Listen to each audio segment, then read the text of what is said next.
Bene data mwaramutse kandi muraho, ni mwene so umuvugabutumwa Ernest ubasuhuje muri iki gitondo kandi kuri uyu munsi, bitewe n'igihe twumvira. Dushimiye Imana ko tugihumeka kandi tukaba dukomeje kugerwaho n'ijambo ry'Imana mu kiganiro umutsima wa buri munsi. Uyu munsi tugiye gusangira ijambo ryo kwizera, kuko turi mu cyumweru cyo kwiga kwizera, kumenya ibyiringirwa, ibyo wiringiye bidakoze isoni. Ntushidikanye ko bitazaba, ntushidikanye ko Imana izakurinda ukabaho, ntushidikanye ko Imana izakujyana mu ijuru, ntushidikanye ko uzatera imbere kuko wahisemo gusenga. Ese uyu munsi tugiye kuganira iki? Tugiye kuganira ijambo ryo kwizera, ari ryo rivuga ngo uwizera akora, asenga, agasenga anakora. Iyo umuntu yizera arakora akanasenga. Iyo umuntu yizera Imana asenga anakora. Ni ibintu bibiri bigendana. Mu Kinyarwanda abanza babyita ngo ingereka ngirana. Ni ibintu bibiri, ni umukenyero n'umwitero, nk'uko tuvuga ngo agoronome na veterineri, umwe ni nk'umukenyero undi ni nk'umwitero. Nk'uko tuvuga ngo umwuka wera no kwera imbuto birafatanya, nk'uko tuvuga ngo ijambo ry'Imana no gukorera Imana birajyana. Ibi nabyo ni ibintu bigomba kujyana ku muntu wizera Imana. Uwizera akora, asenga, agasenga akora. Ibi njya mbyigisha abantu iyo ndi kwigisha abantu ibyiciro by'abanyamasengesho. Hari abanyamasengesho badasenga n'isaha imwe Bibiliya yita abanebwe, hakaba n'abanyamasengesho bahindutse amasengesho igihe cyose baba basenga. Gusenga dukora no gukora dusenga bishatse kuvuga iki? Reka tubirebe mu rwandiko rwa kabiri rwandikiwe ab'i Tesalonike, ibice 3, umurongo wa 11 n'uwa 13. Twumve icyo Imana ivugana natwe. Abatesalonike ba kabiri, hari abavuga batyo, ibice 3, imirongo ya 11, 12 na 13. Karibu dusome ijambo ry'Imana. Aha ni Pawulo wabwiraga abantu ko bagomba gukora. Umunyamasengesho agomba gukora. Niba wizera Imana umenye ko ugomba gukora. Ukajya guhinga, ugaca inshuro, ugahembwa, ugahahira urugo, ukarya. Ugomba gukora, ukadoda inkweto, ukarya. Ugomba gukora, ukikorera imizigo, ugahembwa, ukarya. Ugomba gutekereza, ugacuruza, ukunguka, ukagura ibyo kurya, ukarya, ukagura imyambaro. Ugomba gukora. Mbwirira uwo muri kumwe ngo tugomba gukora.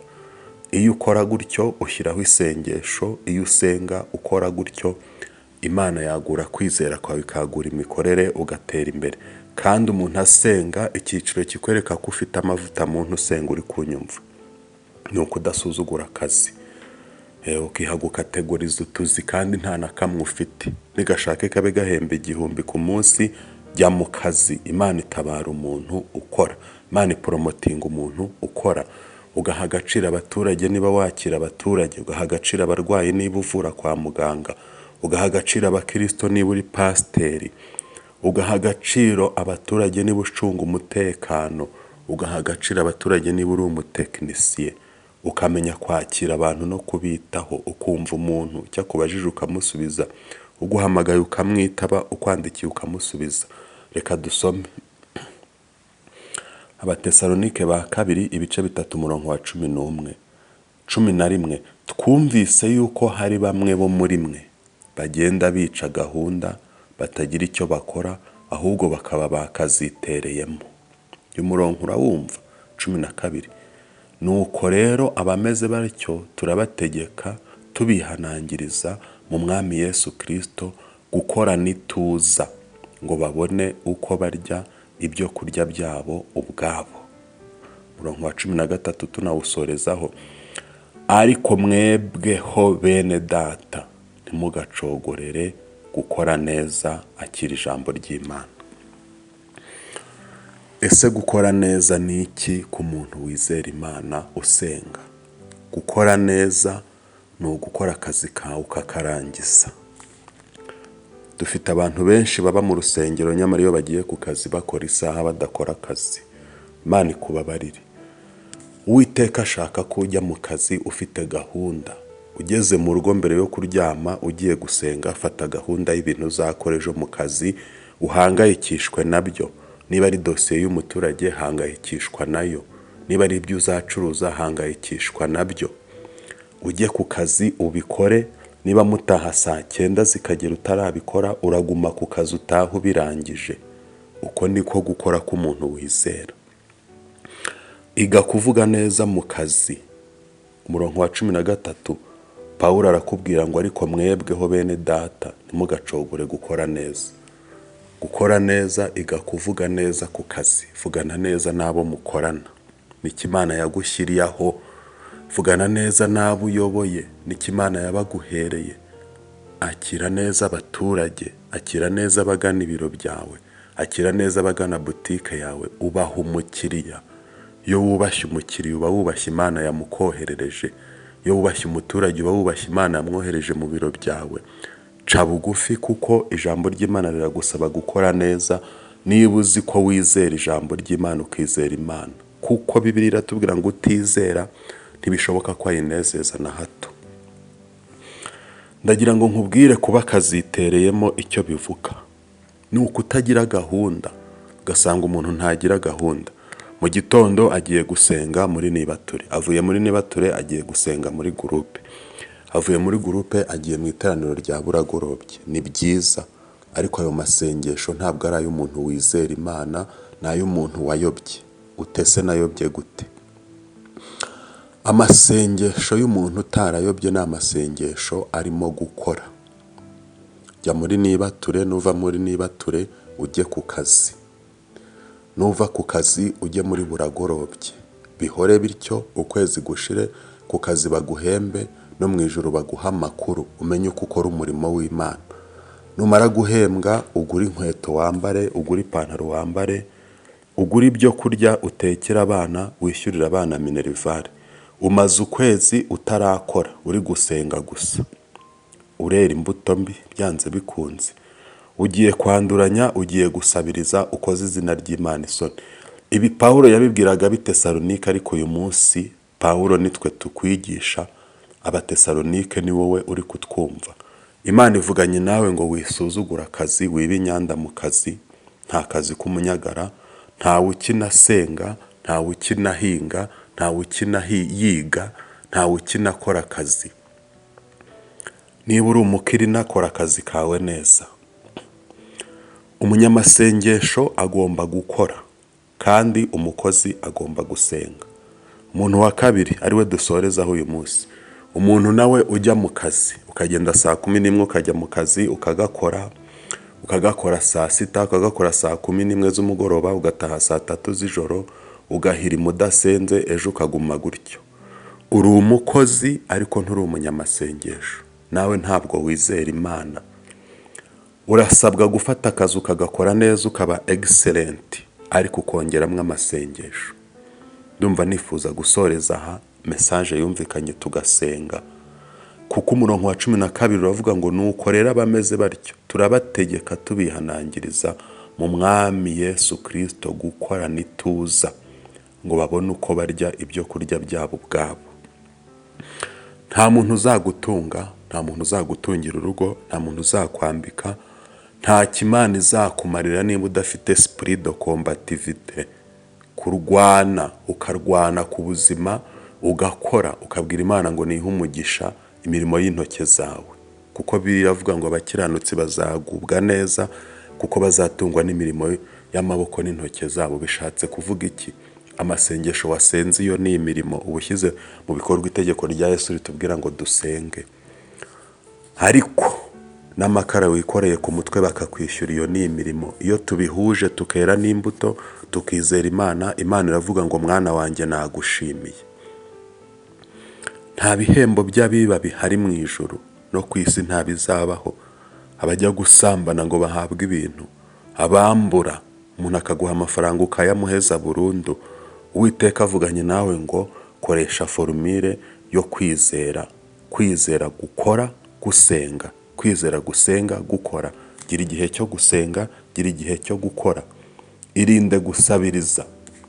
Uwiteka Imana azagutabara agusanze mu murimo no mu kazi, mu masengesho no mu kazi, mu kazi no mu masengesho. Imana nibaha umugisha. Iri jambo nizeye ko ryumvikanye. Tugiye gusenga. Nta muntu wavuga gukora no kwizera no gusenga ngo avuga atuje. Tugiye gusenga Imana. Wowe utwumva ufite kwizera ko Imana yaguha ubuzima ugakora, yaguha ubwenge bwo gukora, turagusengera. Mana, turagushimiye. Utubwiye ko umunyamasengesho agomba gusenga akora, agakora asenga. Sengeye mwene data ugize icyifuzo cyo gusengerwa ngo agire ubwenge bwo gukora, umuhate wo gukora. Yobora intambwe ze, muha ubwenge, muha umugisha, muha imbaraga zo gukora. Wongerera abantu urukundo mu kazi, abakoze amakosa atandukanye mu kazi tubasabiye imbabazi muri iri jambo. Tugushimiye ko uje kudushoboza gukora, kwita ku kazi, kwita ku bo dukorera, kwita ku mitangire y'ibyo dukora, tugakora raporo, tugakorera abo dukorera tubitayeho. Komeza kudushoboza kandi no gusenga, tube abanyamasengesho bazima, tube n'abakozi bazima. Tubisenze twizeye izina ryawe none n'iteka ryose. Urakoze. Amen. Ugashakira igisubizo hirya no hino, ukabura uwakurengera. Hari ubwo ujya wumva wihebye, ukabona nta cyizere cy'ubuzima. Ugashakira igisubizo hirya no hino, ukabura uwakurengera.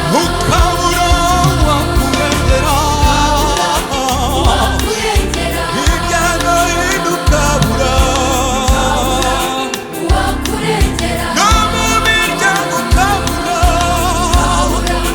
uwakurengera. Gera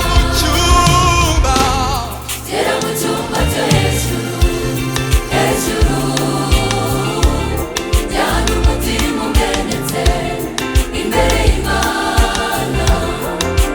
Sengane kwizera muri byose, ntushidikanye, komeza uyizere. Gera mu cyumba cyo hejuru, hejuru.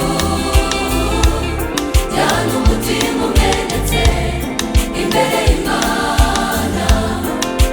Sengane kwizera muri byose, ntushidikanye, komeza uyizere.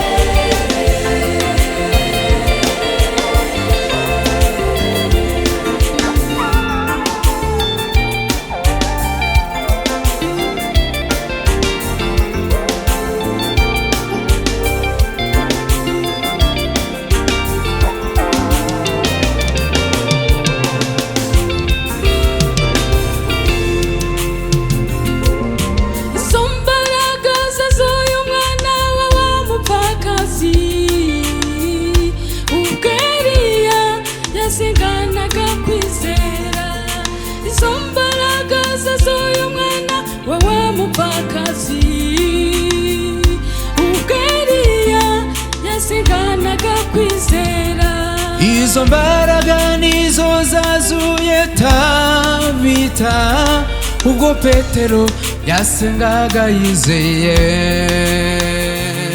Izo mbaraga nizo zazuye Tabita ubwo Petero yasengaga yizeye. Izo mbaraga zazuye umwana w'umupfakazi, ubwo Eliya yazinganaga kwizera. Izo mbaraga zazuye umwana w'umupfakazi, ubwo Eliya yazinganaga kwizera. Oh, izo mbaraga nizo zazuye Tabita ubwo Petero yasengaga yizeye. Izo mbaraga nizo zazuye Tabita ubwo Petero yasengaga yizeye. N'uyu munsi zirakora, zihora zisura ibyapfuye, zirema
imana yacu amaboko.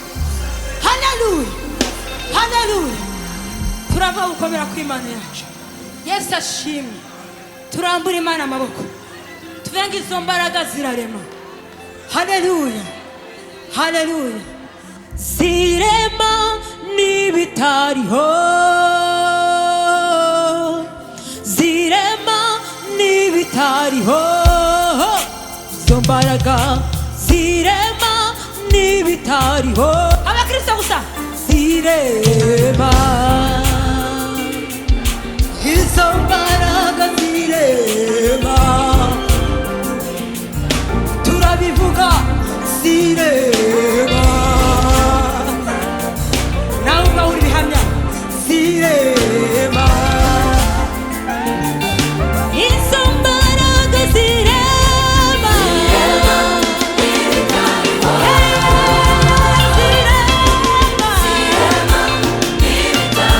izo mbaraga zirema,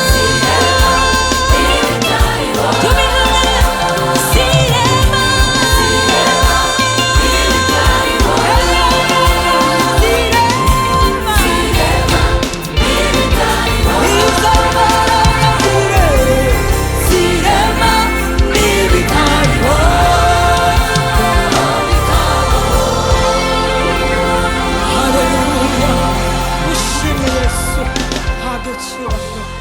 Hallelujah.